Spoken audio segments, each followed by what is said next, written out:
প্রিয় শিক্ষার্থীবৃন্দ, আজকে আমরা সপ্তম শ্রেণীর গণিত 57 পৃষ্ঠার অনুশীলনী 4.1 এর 3 নং এর সমাধান করব। তোমাদের বইয়ের 57 পৃষ্ঠায় লেখা আছে প্রথম রাশিকে দ্বিতীয় রাশি দ্বারা গুণ করো। আমরা 3 নং এর প্রশ্নটি বসিয়ে নিয়েছি, এবার আমরা এটার সমাধান করব। দেখো, এখানে প্রথম রাশি আছে 5a² আর দ্বিতীয় রাশি আছে 3ax⁵y। কেন এটা একটা রাশি? কারণ কমা দিয়ে আলাদা করা আছে। যেহেতু এটা প্রথমে আছে কমা দিয়ে আলাদা করা, তাই এটা প্রথম রাশি আর এটা দ্বিতীয় রাশি। এবার আমরা এটাকে কি করব? প্রথম রাশিকে দ্বিতীয় রাশি দ্বারা গুণ করব। এজন্য কমাটা উঠাই দিয়ে মাঝে গুণ চিহ্ন বসাবো। 5a²x²। এবার কমাটা উঠাই দিলাম, গুণ চিহ্ন দিলাম। এবার 3ax⁵y। এবার আমি গুণের কাজ করব। দেখো, গুণের কাজ করার নিয়ম কি জানো? গুণের কাজ করার নিয়ম আছে, প্রথমে তোমাকে সংখ্যায় সংখ্যায় গুণ করতে হবে, এরপরে তোমাকে অক্ষরে অক্ষরে গুণ করতে হবে। আর যদি কোনো রাশির আগে বিয়োগ চিহ্ন থাকে তাহলে তোমাকে চিহ্নের গুণ আগে করতে হবে, এরপরে সংখ্যার গুণ করতে হবে, এরপরে অক্ষরের গুণ করতে হবে। তাহলে আমি প্রথমে তো কি বললাম, গুণ করার নিয়ম আছে সংখ্যার গুণ করতে হবে প্রথমে, আর এরপরে আছে কি অক্ষরের গুণ। আর যদি কোনো রাশির আগে বিয়োগ চিহ্ন থাকে তাহলে আগে চিহ্নের গুণ করতে হবে, এরপরে সংখ্যার গুণ, তারপরে অক্ষরের গুণ। যেহেতু রাশির আগে বিয়োগ চিহ্ন নেই, কোনো রাশির আগে বিয়োগ চিহ্ন নেই, সেহেতু আমরা চিহ্নের গুণ আর করব না। তাহলে আমরা এখন কিসের গুণ করব? এবার আমরা হচ্ছে সংখ্যার গুণ করব আর হচ্ছে অক্ষরের গুণ করব।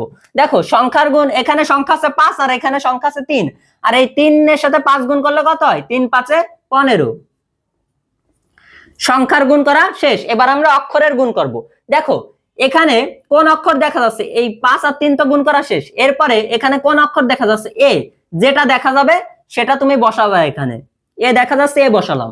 এবার এর পাওয়ার কি আছে? 2। আর এর পাওয়ার কিছু আছে? নেই। তার মানে কি ধরে নেব? 1 আছে। কোনো কিছু না থাকলে পাওয়ারে 1 থাকে, ধরে নিতে হয়। তাহলে এর পাওয়ার আছে 2 আর এর পাওয়ার আছে 1।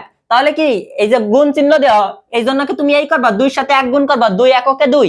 এখানে এই এর পাওয়ার কি 2 বসাবা? না, এই গুণটা আছে নিচে, এই গুণটা কিন্তু পাওয়ারে গুণ না, এই গুণটা কিন্তু উপরে এরকম গুণ দেওয়া না যে তুমি 2 এর সাথে 1 গুণ করলে 2 এককে 2 বা 2 অক্কে 2 বসাবা, এরকম কিন্তু না।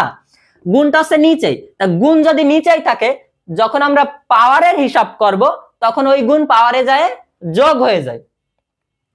তাহলে এই যে গুণ আছে, এই গুণটা নিচে আছে, এই গুণটা যখন আমি পাওয়ার হিসাব করব, পাওয়ারের হিসাব করব, এই যে পাওয়ার, এর পাওয়ার 2 আর এর পাওয়ার 1, এই পাওয়ার হিসাব করব, তখন এই গুণটা কি হয়ে যাবে? পাওয়ারে যায় যোগ হয়ে যায়। তাহলে এই 2 আর এই 1, এই এর পাওয়ার 2 আর এর পাওয়ার 1 যোগ করলে কত হবে? 2 আর 1 যোগ করলে 3 হবে। তাহলে 15a³। এরপরে কি দেখা যাচ্ছে? যেটা দেখা যাবে সেটা বসাবে। x দেখা যাচ্ছে, তাহলে x বসাই। আচ্ছা, এবার দেখো, x এর পাওয়ার 2 আছে আর x এর পাওয়ার 5 আছে। তার মানে কি তুমি এই করবা, 5 এর সাথে 2 গুণ করলে 5 দ্বিগুণে 10, এই যে মাঝখানে গুণ চিহ্ন আছে, এই জন্য 5 এর সাথে 2 গুণ করবা না, তাহলে কিন্তু ভুল হবে। তাহলে কি করতে হবে?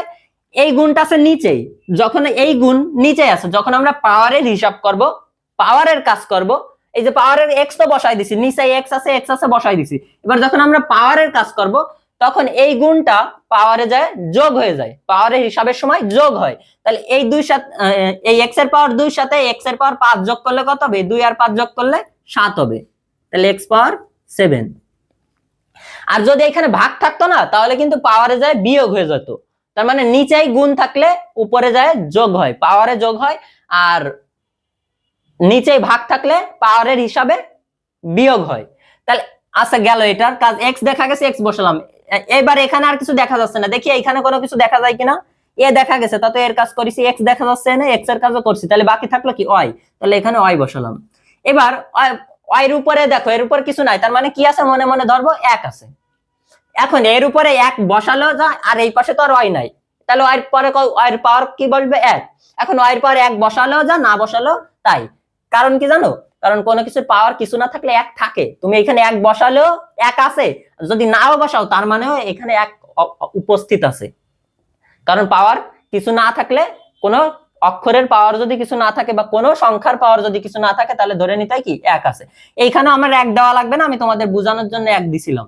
তাহলে অ্যান্সার হচ্ছে 15a³ x⁴ y। অ্যান্সার।